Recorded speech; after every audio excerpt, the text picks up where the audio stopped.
So the Classical Society also runs an annual competition for a young composer aged between 60 and 25, and we give certain specifications, but not much. It must be for the clarinet. We don't allow pedal harp. Must be for a clarinet, several clarinets, clarinet and other things, but that must be basically what it's for. And we provide the prize for that, which is £500, which is not a fortune, but it's worthwhile, and a performance at the Edinburgh International Harp Festival, which is a nice prize, I think. It is, yes, yes. What else do we do to encourage things? We keep lists of teachers in the different areas. Directories. Yes. But that's just an online service. We don't recommend teachers. That's dangerous waters. Of course, of course. We that causes for animosity. It's not fair either. No, it's not, because different styles, and you could get it's dangerous. Yes. But we do recommend judges or adjudicators, if required, to festivals and competitions. And most of our branches run courses and invite different tutors to come in and do maybe a day course. Your chapter, for example, has its offices and runs itself from here. That's the society. That's the society, not a branch. Not a branch. Oh, this is the headquarters here. Is in Edinburgh. Okay. There's also an Edinburgh branch, but we don't use the office. That's for running the society and the Harp Festival. The same administrator now works and does that for us. With us, not for us. Okay. She couldn't do it without our help. And the Harp Festival is probably the biggest project that the society yes, has undertaken, and it's in its 32nd year. Since 32nd year. We haven't run it for 32 years. The first 2 years it was Pilgrim Harps from Surrey, near London. And then the Edinburgh branch took it over from them because they couldn't keep it going from that distance. It needed someone local. And they ran it for 7 or 8 years, exhausted themselves because they're running a branch and local events. So they handed it on to what you would call the parent body, and we've done it ever since. And so obviously when you have one big project like this, like the festival or other projects, it's you're really reaching out to your members and their all their professionalism and volunteer work. And it really seems to be a seamless, I mean, I'm sure there are always problems here and there, but that's the idea. Well, it looks seamless from the outside. Yeah, but you're right. We couldn't do it. We have our administrator Michelle, and she's just a rock. She's professional, right? Yeah, that's her job, and she's trained to do that sort of work. And round about that, we have a committee. I mean, I do or have been the artistic advisor, which means we don't have a director, which is sometimes good and sometimes not. It'd be nice to have somebody who just said yes, whereas we all have to take our own little bit of responsibility. And my job has been to put together the programme, and it's more taking advice than giving it. I suppose I advise the committee, this is what I think, but I get wonderful feedback from people who know. They've heard you must have, and they know our festival, which is a very friendly festival. It is. No competitions in it at all during it. Yes. It's just everybody learning together, eating together and dancing together and talking together. Yes, it's fantastic, really.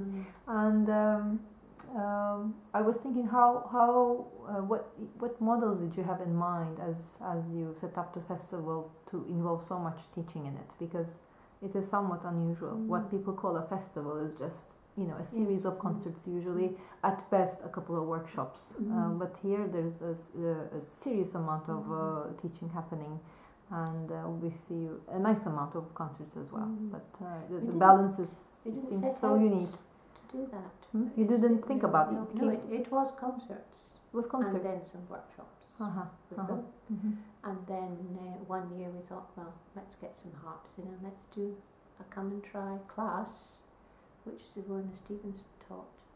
the next year we thought, let's have a children's class, which I taught, and they were so successful.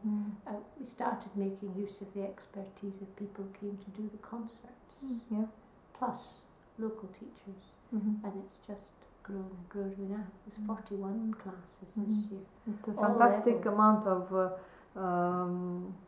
teaching. I mean, it's like a incredible bouquet, you know.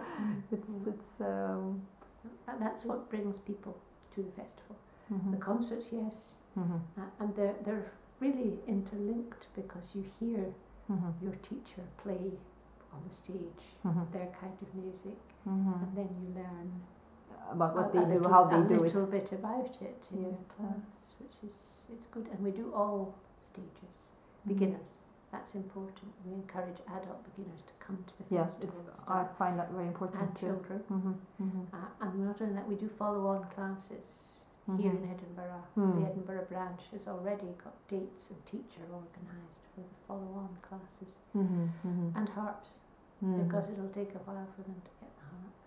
So that's important. Or you just leave people hungry. Yes, definitely. You can't create the appetite without satisfying it.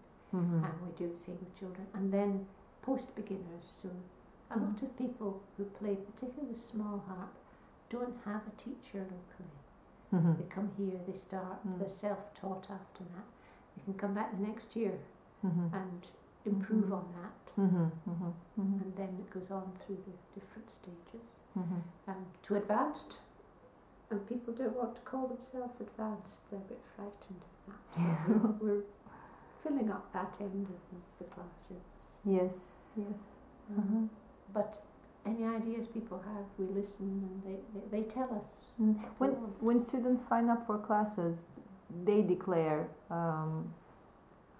their level, don't they? Yeah, but we have a guideline program saying roughly how to judge, and a phone number, which is mine. And if they want advice, they can phone me. And then you talk things over before they... Usually they know, they just want to be reassured. Yes. We have this interesting to me, it's a dichotomy. Some people want to learn by ear. Some people want to learn from music. Yes. And some teachers will only teach by ear. Others will only teach by music. And there's an appetite for both. Yes, so we have to declare that now, so that people, when they come, they know what to expect. I was very impressed with that, actually, that you were so specific and that this was something to be really thought about. It made me think about my own teaching, and I realized that for this music, if I ever teach here again, I will not use music at all. I always use music. You do? Yes, well, but just to give them out at the end. I always give music. If people want it at the beginning, I give them it. But then I teach it exactly the same way as by ear. I play it through, play it through. I let them play through if they want to. I break it down. Yes, that's what I teach it into shapes. And if they want to use the music as an aid, I don't mind. I don't have this fixed thing. You must do it by ear, or you must do it from music, because that's how you learn, isn't it? Yeah, some people need to use both, obviously. Yes.